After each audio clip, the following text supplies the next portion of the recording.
Bonjour, je m'appelle Romain Roger, je suis psychologue et aujourd'hui j'ai décidé de vous faire une vidéo sur la dépression. Ce sera la première vidéo d'une série sur cette thématique et aujourd'hui, pour commencer, je vais vous décrire comment se manifeste la dépression et aussi ses principales conséquences. Allez, c'est parti! La première manifestation de la dépression, c'est la tristesse. Et c'est une tristesse qui engendre une souffrance qui est importante. Tout le monde peut être triste après un événement malheureux. Mais ce qui caractérise la tristesse dans la dépression, c'est trois choses. C'est son intensité, elle est très éprouvante, c'est sa durée, elle dure dans le temps, et c'est sa fréquence, elle revient souvent. Au-delà de la tristesse, de cette humeur dépressive persistante, de ce sentiment de vide, de désespoir, il y a aussi d'autres manifestations.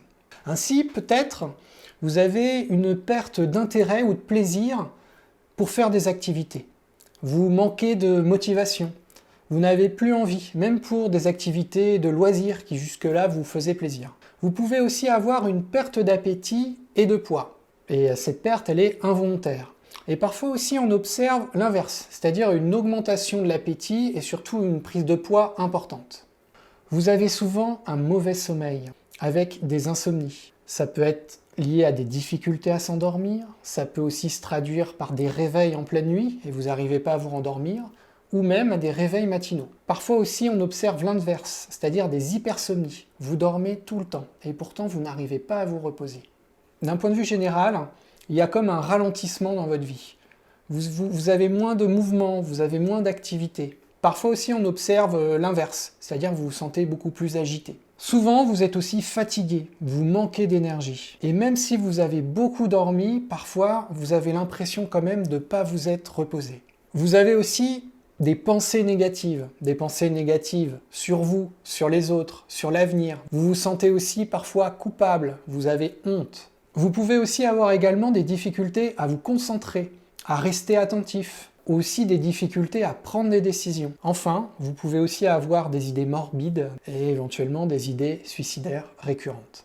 Généralement, on considère que si vous avez au moins 5 des symptômes que je viens de vous donner là, avec la tristesse, et que ça a duré pendant au moins 2 semaines, peut-être que vous traversez un épisode dépressif. Il existe bien sûr d'autres manifestations de la dépression, il y en a vraiment beaucoup.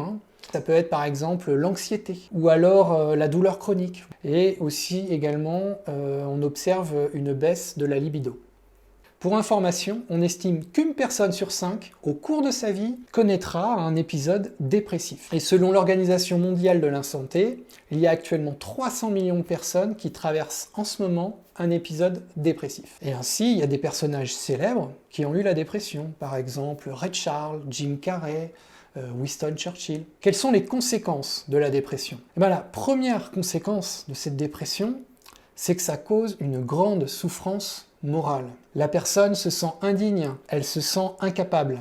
Et tout ça, ça a un retentissement sur son fonctionnement au quotidien, dans les relations que la personne a avec les autres, dans son couple, dans sa famille, au travail, ou encore avec ses amis. La dépression est aussi une maladie dangereuse, avec des conséquences directes sur la santé. Des études ont montré, par exemple, que la dépression accentue plusieurs maladies physiques, comme des maladies psychosomatiques, le diabète, des maladies cardiovasculaires ou même des maladies auto-immunes. Elle cause ou elle accentue également les addictions, comme l'alcoolisme par exemple. Et enfin, elle cause aussi malheureusement des suicides. Sur ce, je vous invite sur ma prochaine vidéo pour comprendre les causes et les mécanismes de la dépression. Allez, c'est parti!